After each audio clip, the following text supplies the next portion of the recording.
welcome conference. Welcome to this special conference here at the fantastic Congress House. Isn't it great to be here today in this historic building? We're here for a special conference. It feels like the sort of last day of term a bit today, doesn't it? It's kind of non-uniform day. Not for you today, Andy. Maybe we'll go and have a water fight later out the back if anyone's up for that. But we're here to announce who is going to be the next Labour leader. I can feel the tension in the air. The anticipation is rising. I know you're all looking for those special clues. Who's got their lanyard on? Who's got the tie on? Are their legs crossed? Well, all will be revealed very soon. It feels a bit like the tension we all felt on Wednesday night, watching England play Argentina. I know. Wouldn't it have been nice if that was 369-1 on Wednesday night? But alas, it wasn't. And we don't have a World Cup final to look forward to, but we do have a new chapter, a new era of the Labour Party to look forward to.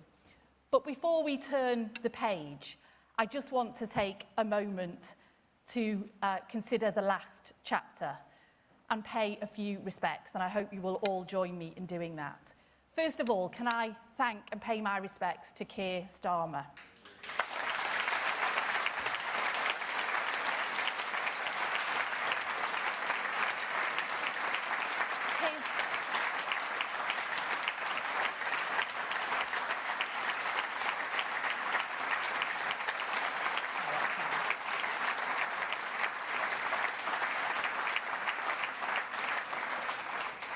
That's really nice. And his legacy will be of the guy who helped save the Labour Party. He took us from that historic defeat and just 4 years later took us to that historic election victory. And we thank him for that. And that meant that we had a really strong Labour government that was able to deliver on our Labour values. And he, under his leadership, he did just that. Lifting 500,000 children out of poverty, real wages rising and interest rates falling, restoring Britain's standing around the world as a force for good and change, ending no-fault evictions, rail back into public ownership and giving our mayors powers over buses, of which I'm sure we'll hear more about. Day one rights to sick pay and finally ending 0 hours contracts. And just this week, Hillsborough Law, what a moment that was. And finally, ending the hereditary principle in the House of Lords. That is just to name a few.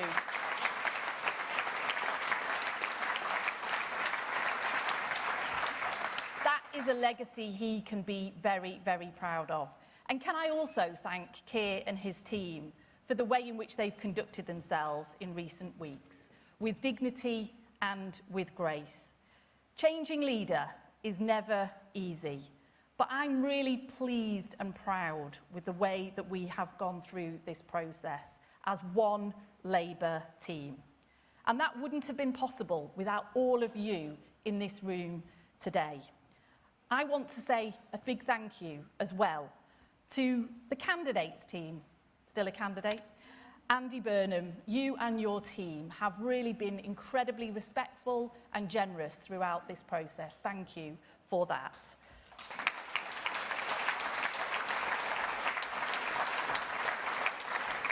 And thank you to all the Labour Party roll holders, the elected representatives, our trade union colleagues for helping to steer this ship into steadier waters. Thank you for that too. But most of all, can I thank our fantastic General Secretary, Holly Ridley, and all the Labour staff around the country.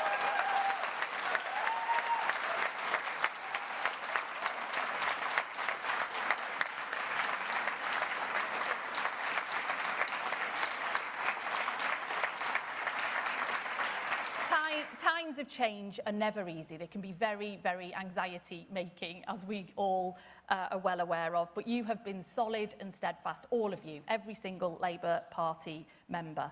And I strongly believe that we have come through this process stronger, more united, and showing the very, very best version of ourselves to the country. And this gives us a very strong platform as we enter this next chapter, this new era for Labour. People are crying out for change.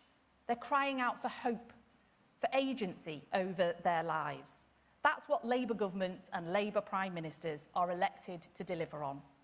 And I'm really confident with the foundations that we have laid, with the strong and united Labour team that we have, with our values, with our ideas, with our drive, and with our new leader at the helm, that we can rise to that challenge and we can change people's lives for the better. And we can, in doing so, restore faith in politics, restore trust in Labour. So, conference, let's be proud, let's be loud, together we can do this. Thank you very much.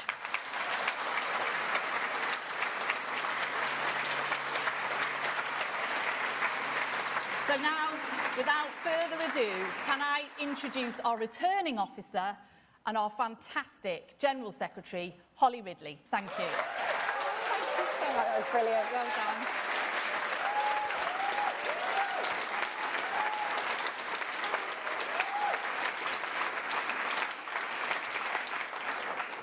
Thank you, Lucy, and good afternoon, everyone. It is always a privilege to see our party gathered together. The fact that we meet in Congress House, a place that embodies the enduring partnership between the Labour Party and the trade union movement. It is a fitting reminder that our strength comes not simply from the breadth of our movement, but from the values that unite us: solidarity, fairness, and a shared commitment to improving the lives of working people. I'm Holly Ridley, the General Secretary of the Labour Party and returning officer for the Labour Party leadership election. In a brief moment, I will hand over to Shabana Mahmood as Chair of the National Executive Committee to announce the new leader of the Labour Party. But first, I want to say a thank you to the Procedures Committee of the NEC for their leadership in overseeing this process and ensuring that it has been conducted fairly, and to the Labour Party staff for their professionalism and hard work throughout this period. But before we can announce the result, the returning officer needs to read a formal declaration. As returning officer, I formally declare that I am satisfied that this election has been carried out in the manner which is fair and fully compliant with the Labour Party rules. So, without further ado, I will now introduce Shabana Mahmood, Chair of Labour's National Executive Committee, who will announce the new leader of the Labour Party. Good luck.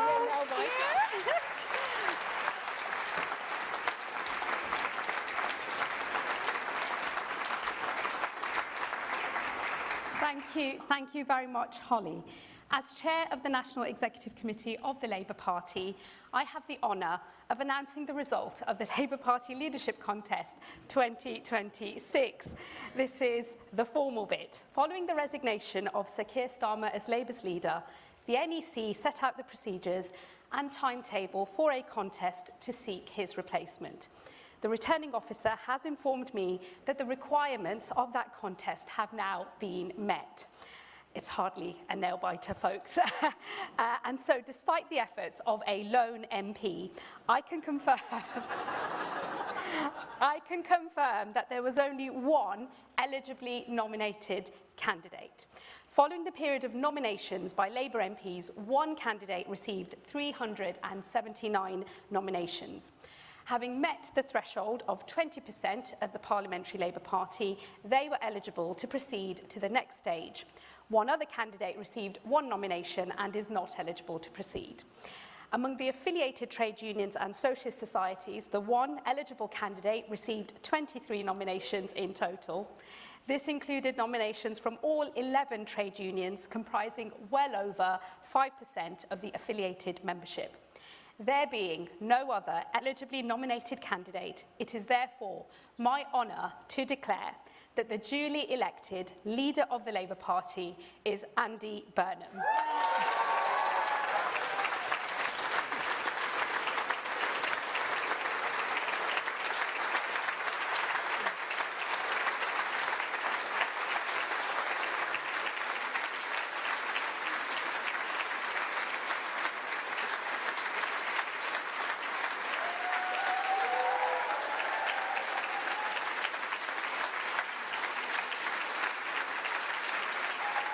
Thank you, everybody. Thanks so much. Thank you. Thank you, everyone.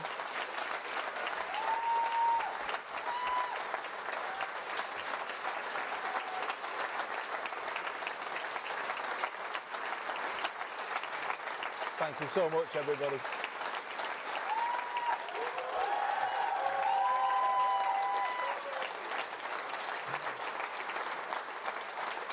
Thank you very much. Thank you.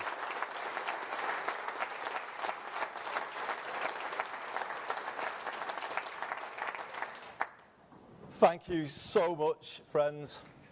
What a moment. And what backing you've given me. All our affiliated trade unions, all our socialist societies, 379 of our MPs, and I don't need to say commiserations to Catherine West, because she backed me too. Thanks, Catherine. All of them heard the call from the people of Makerfield on behalf of forgotten places everywhere up and down this country for a return of the Labour they once knew. And now we answer that call. We will be that version of Labour again. We are united today, as Holly said, as Lucy said and Shabana said, and thank you so much for your words. We are united, and we put the power that comes from that unity at the service of people and places who have been waiting too long for politics to let them hope again. And that's what we're going to do, everybody. We're going to give them hope back. This is a proud moment you have given me and my family today, and an emotional one. But it is one for which I am ready. I am ready. Ready to lead and to build on the foundation laid by one person more than any other. Under Keir Starmer's leadership, we went from our worst defeat to one of the best victories in our history.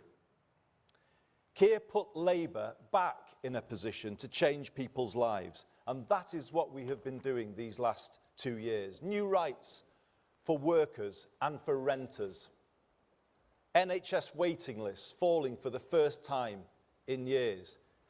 In fact, since I was Health Secretary, I think, so well done, Wes. Rail back under public control. Britain's reputation rebuilt on the world stage. And as Lucy said, just this week, the biggest rebalancing of the scales of justice this country has ever seen. Today we thank Keir for his service to our party and to our country.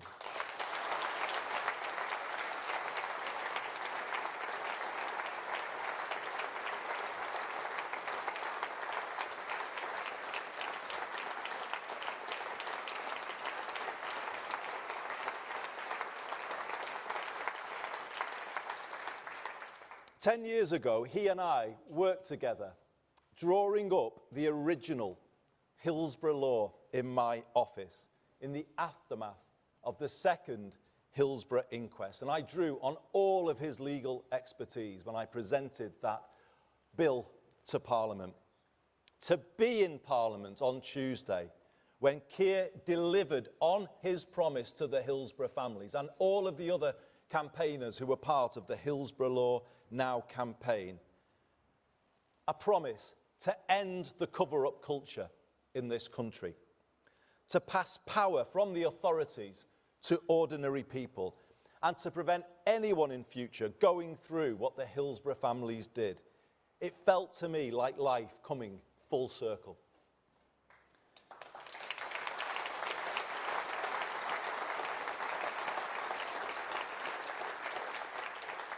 My journey to this stage today began in earnest at Anfield in April 2009. The COP made me confront the fact that this country does not work for working class communities like the city of my birth. In fact, it's worse. It turned its back on them. Political power was used viciously against them to protect vested interests. Economic power cruelly stripped with the deindustrialisation of the 1980s, as it was against so many places up and down the land.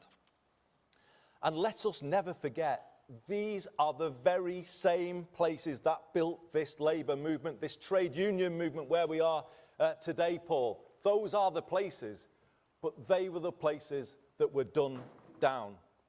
This labour movement, the trade union movement, was forged in the steelworks and ironworks of Sheffield, Scunthorpe, Port Talbot and Teesside, in the coalfields of South Wales, Central Scotland, Nottinghamshire, Derbyshire, Yorkshire and Lancashire, in the mills across the Pennines, west and east, in the shipyards on the Clyde and on the Tyne, and in the dockyards of Liverpool and here in London.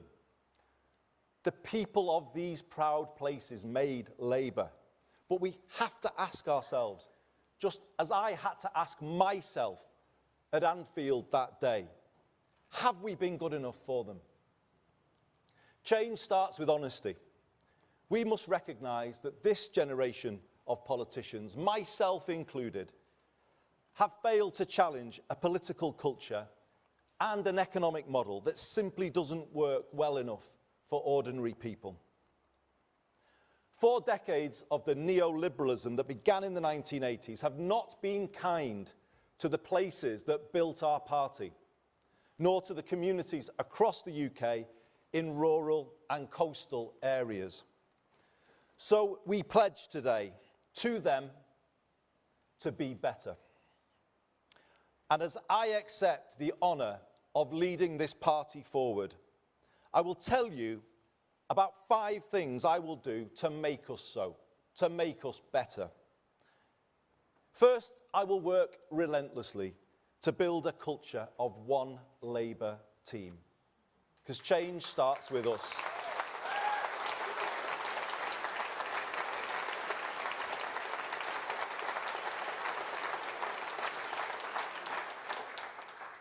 We won't beat Britain's new right if we are consumed by infighting and pulling in different directions. That is, and always has been, an indulgence that falls heaviest on the people who need Labour most. Fighting to eradicate it and the insidious briefing culture that goes along with it will characterise my leadership.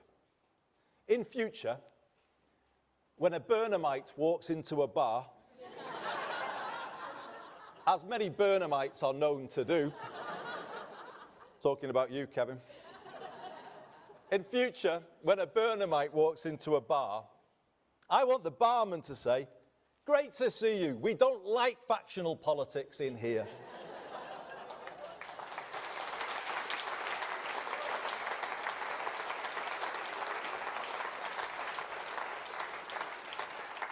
Now, you might know, and your reaction suggests so, there's a different version of that joke told by people who put internal politics before ends. Today we move beyond it.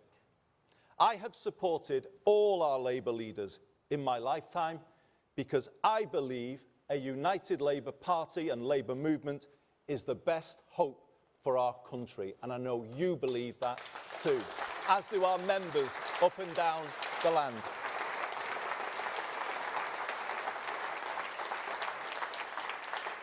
And I will lead this party in that spirit. not seeking to suspend or punish members who have principled views that may be different from mine, but building unity by respecting all shades of opinion.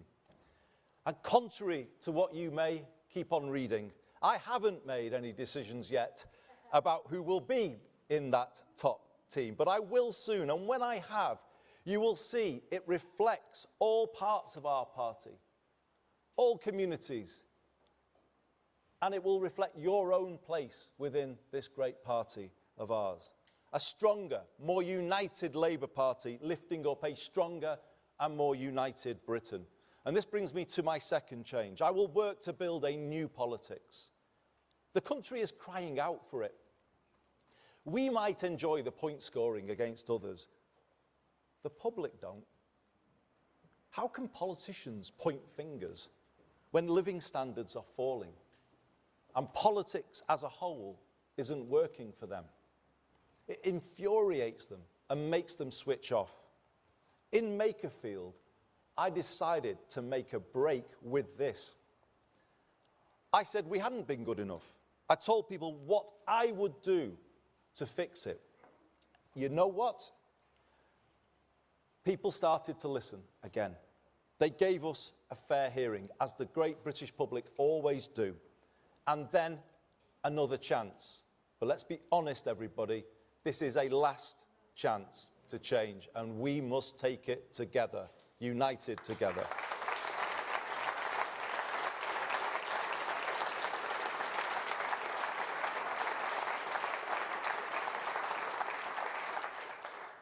Tell people what we will do, rather than always going on about others.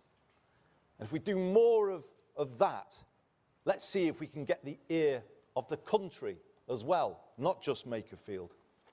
Let's take a problem-solving rather than a point-scoring approach. Let's have the courage to fix the big things that politics has neglected, like social care, and have the conviction to go out there together and argue for our plans.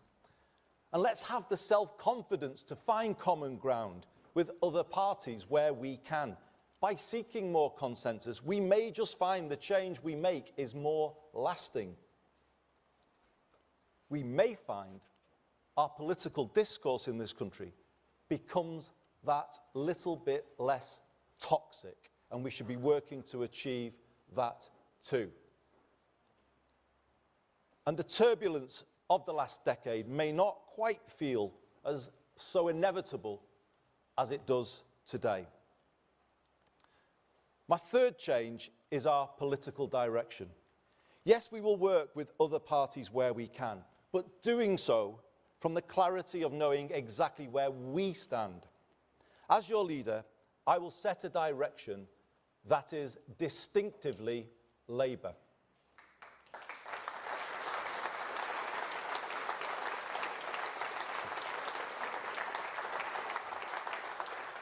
We won't try to out-green the Greens or out-reform reform, or doing what we've done in the past of wearing too many Tory clothes. Let me tell you, I'm quite happy that Kemi doesn't approve of my wardrobe choices, because I'm not keen on theirs either. From here, we do it differently.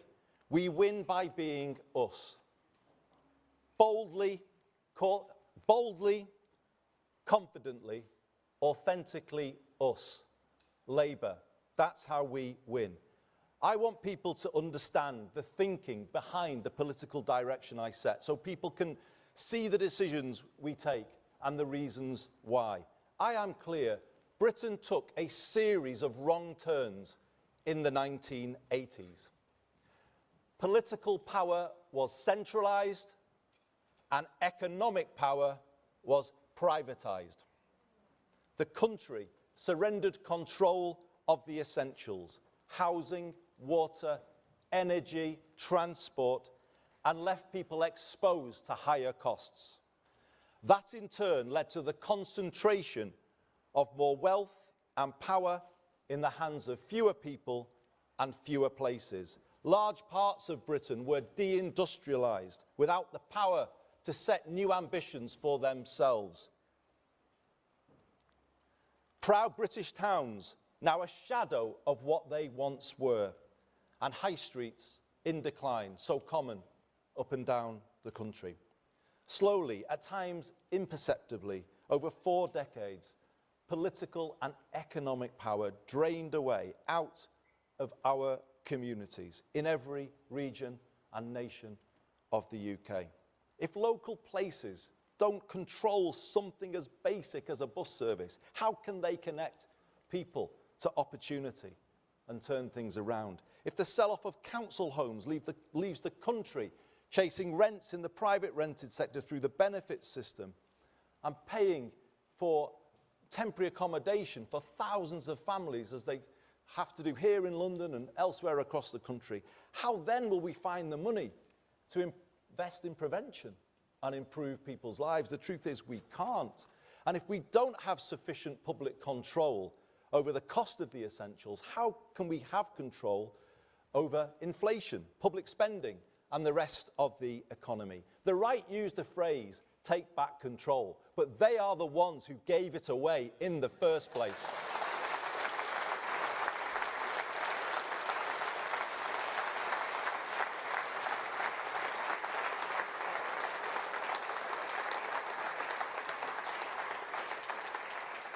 If we want an economy and a country that works for all people and places, which to me should always be at the very core of Labourism, then it requires a new path to the one we've been on for the last 40 years. The government I lead will confidently lay that path out starting next week. And that is why this change today is the most significant change moment in our politics for 40 years. It will take us to a country where life is more affordable and all people and places are lifted from where they are now. And conference, this is my 4th commitment to you. I mean it when I say all places. I will be a leader for the North, the South, the East and the West, for Scotland, Wales and for Northern Ireland.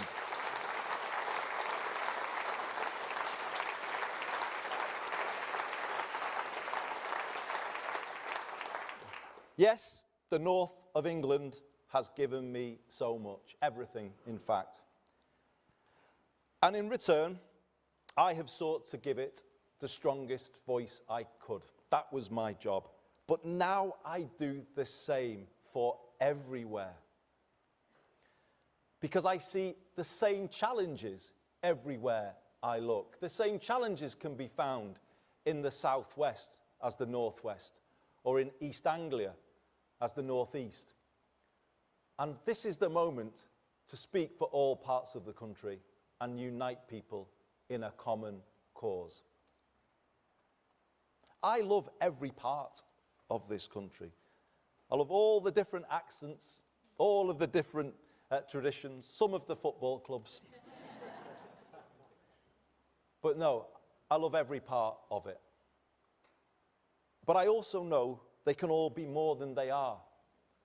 And that's what kind of drives me in politics, the kind of feeling that they should be more than they are.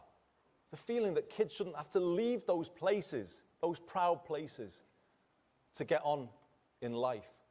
We should make them more than they are, help them take power to be more than they are. And this brings me to my 5th and final promise. We will take power back from Westminster and Whitehall and give it to the place where you live.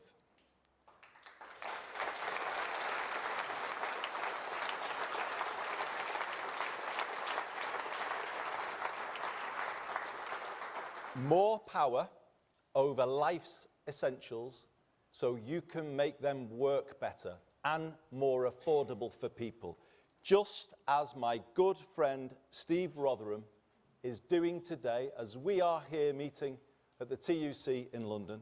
He is at a meeting, chairing a meeting of the Liverpool City Region Combined Authority, and he is presenting to that meeting a plan to put the entire Merseyrail network back in public ownership by 2028.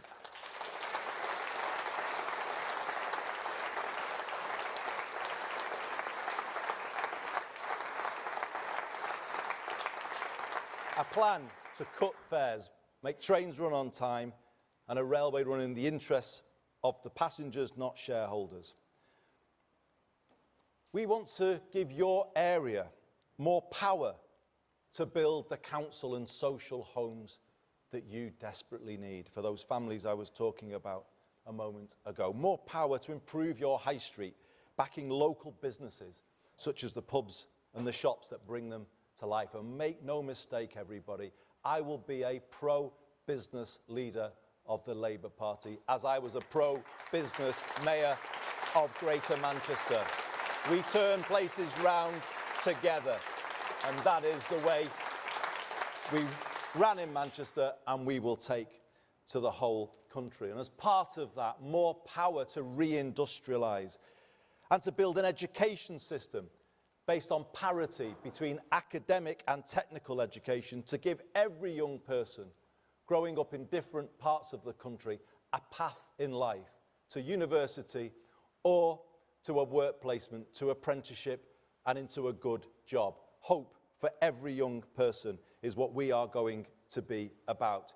And this is it. When you add all of that together, a plan to give people more power, to bring back the hope we have all been missing too much, and people are looking for us to deliver, and we will.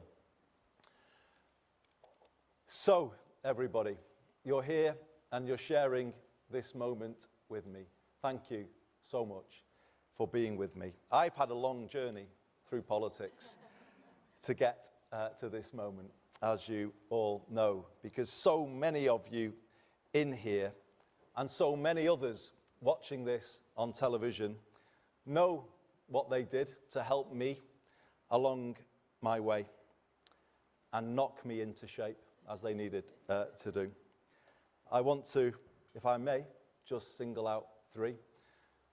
I was his parliamentary private secretary in my first experience of the front bench, but he has been the truest mentor to me in the decades since, and it's just wonderful to be with you, Lord Blunkett, David, on this special day.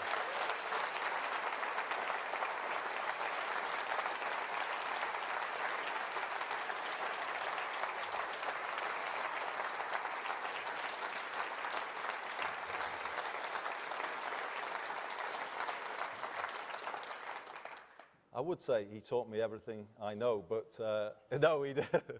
And certainly not about football. But it is wonderful to have you at this moment with me, David. Can I also say to Dame Margaret Beckett, you were a wonderful friend to me and guide throughout my time in the cabinet. You were always there for me to give me that nudge that I needed. And similarly, as with David, I am so proud, honoured that you are with us today.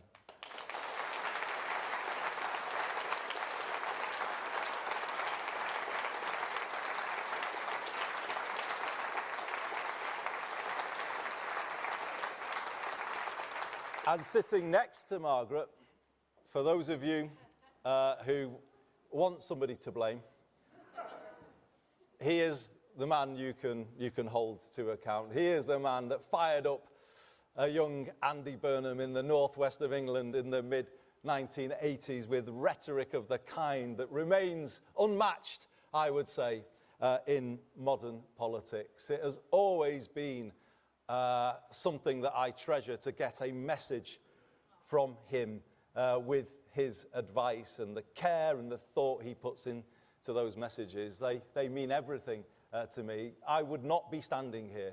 I would not have joined this great party of ours in 1985 had it not been for the legend that is Neil Kinnock. It's absolutely brilliant to have you with us today.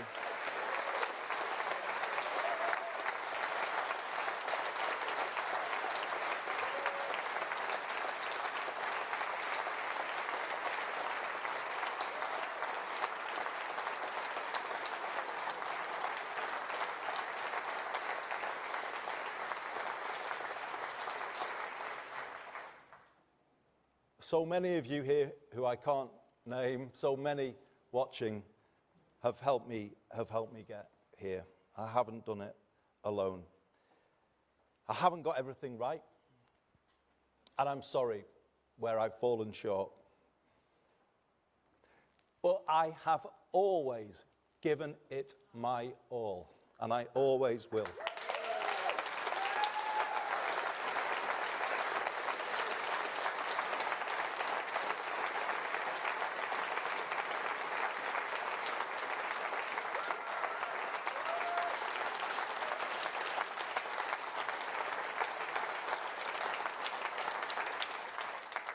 Truly, I've given this party everything I've had, but now it's done the same for me. I have listened and learned as I've gone along, you'll be pleased to know.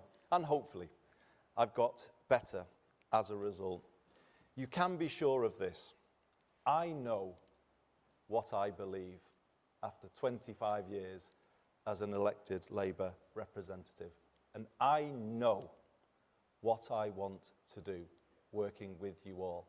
I have a plan.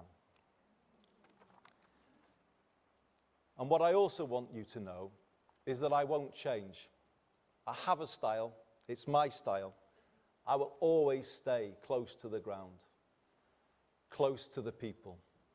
Hopefully, still in my season ticket when the new season starts.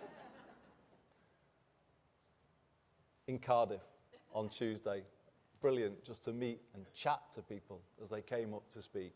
I will always stay the same because I draw my strength from people. I hear things, pick up straws in the wind as I was going about Manchester as my job as mayor, and I say to Kevin Lee, who's here today, and I want to thank Kevin, who's been such a staunch supporter and friend for me on this journey.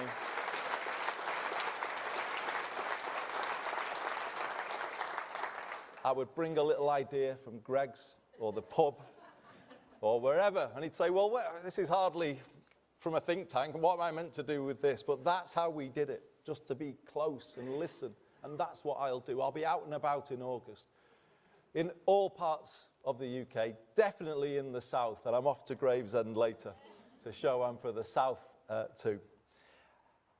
That's the way I've always done it, and it made me really proud recently. You might call it faint praise, but I took it as very serious praise. Someone said recently, Andy's all right. He's for us. I was so proud of that I made it my slogan in Makerfield. I am for us, for all of us.